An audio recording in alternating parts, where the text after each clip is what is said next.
Run, save yourself, but if you can't. I hated hearing the truth when I got ready to publish my first book. I remember thinking, how can you be so bitter? You're published. And I wondered if they did the discouragement routine to eliminate the competition. Yes, I really wondered that. Publishing slots were few in the last century, and the competition was keen to get one and keep it. And then I did my first dance with a traditional publisher, and I was like, oh, that's why they were bitter. Basically, I didn't believe the people I probably should have believed. Looking back, I was lucky there weren't that many authors around who I needed not to believe. Oh, there were people peddling dreams, but it's easier to do that now with the internet in play. Let's face it, writers are pretty easy to trick. We all want to believe that writing a book will bring instant success and will be showered with money, adulation, and movie deals. And of course, the problem is there is a slight chance it could happen. But it is uncontrolled lightning. Not even actual traditional publishers know how to bring the lightning. That leaves us dealing with an uncertain business and trying to manage expectations when the target of our hopes keeps randomly moving. Ask anyone who has been in this business a few years, and they will tell you that you'd better love writing or find something else to do. There are tons of better ways to make money. The first thing you have to manage is discouragement, jealousy, and disappointment when the publishing lightning misses you or strikes someone you know. I told you about the agent with the cute dress, but I had another agent between the cute dress and self-publishing. She was with a big-time literary house and had serious chops. She even got me inches from a deal with a traditional publishing house. I give thanks every day that I said no to what they wanted me to do for that deal. You want to know? They said I needed to add sex scenes. None of the closed-door nonsense. I don't write sex scenes in my books because A, my mother wouldn't like it, B, you already know what to do and can imagine them yourself, and C, I don't want to. So much for write a good book. It was actually write a good book with sex scenes. At the time, it was a low point. I'd parted ways with the publisher who wanted to pay me peanuts, and now I'd lost my big-time agent and a publishing deal. I had to sit down with myself and figure out if I was going to keep going. I mean, how long can you keep torturing yourself doing something? Turns out, a long time. But here's the thing, for me, writing wasn't just about a business, though I try to run my writing business with as much professionalism as possible. It's about self-care. It's about listening to my inner muse. It's about doing what makes me happy, and it's very cathartic to put my characters through challenges and trials. It makes me easier to live with. The business still manages to knock the legs out from under me, but if I don't write, I'm not happy anyway, so I might as well keep suffering doing something I like than suffering doing something I don't like. Here's the deal. The landscape has changed a lot from when I first started up this rocky road. But the main things haven't changed that much. I know, it sounds crazy. What hasn't changed? Well, it is still hard to get a traditional publishing contract. There are still more writers trying to get into those diminishing publishing slots. If anything, it might have gotten harder. I don't even give them the side eye anymore. I'm so over traditional publishing. Agents? Well, they still work with traditional publishers, but they are scrambling too as advances decrease and more authors move into self-publishing. We'll give them a change, no change rating. What has changed? Well, you don't have to wait forever or try to get a contract. You can publish on your own. Here's an exchange I had during my last dance with my traditional publisher. Me, why are you reducing how much money I am getting? Them, we have to make a living.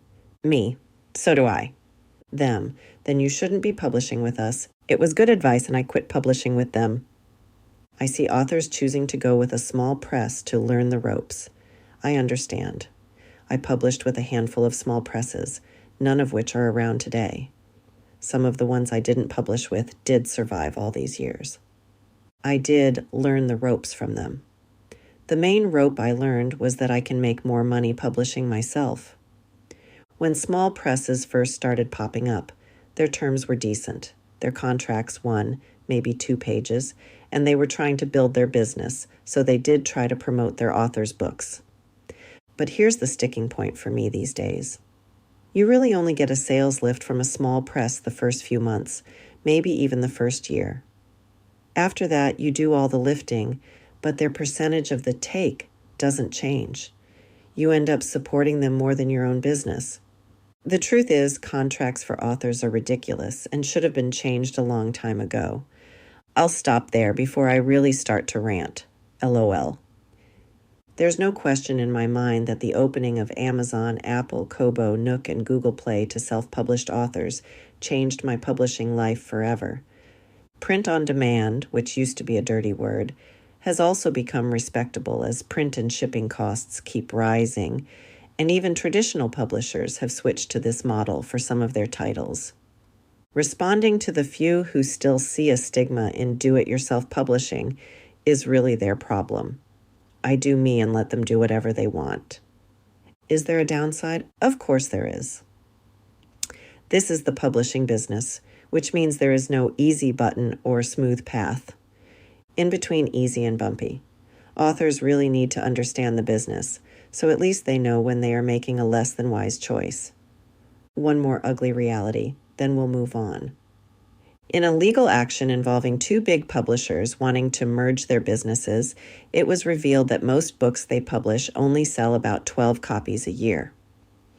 The statistics are about that grim for indie authors without a fan base. At last count, Amazon had an estimated 50 million books for sale. The competition is steep at the other book sites, too. Getting published is the easy part if you go the indie route. Authors seeking a traditional publishing contract don't get to choose how or when their book will be published. But when they do get that contract, they face the same challenges as the indie author. How to get eyes on your book, how to sell your book. If you want to have a publishing business, if you want to sell books, you'll need to learn to manage your business so that you can make good decisions about where to spend your money and when, no matter which publishing path you pursue. This would be a good time to ask yourself what you want. You can still get out now. It's a lot harder to walk away, at least in my opinion, once you get addicted to creating people and worlds. Now is the time to be honest with yourself about what you want, and then be honest about what you can get. What path do you want to pursue? What are the obstacles? What are the possible rewards? How do I get from where I am to where I want to be? Are you willing to do the hard work to get there?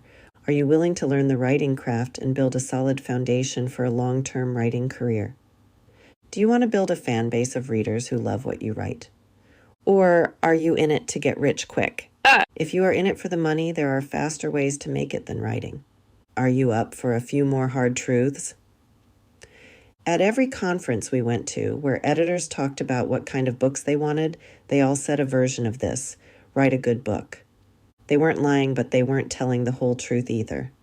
What they meant was, write a good, marketable book with a built-in audience. How publishing and writing is portrayed in movies and on television is more fictional than your novel.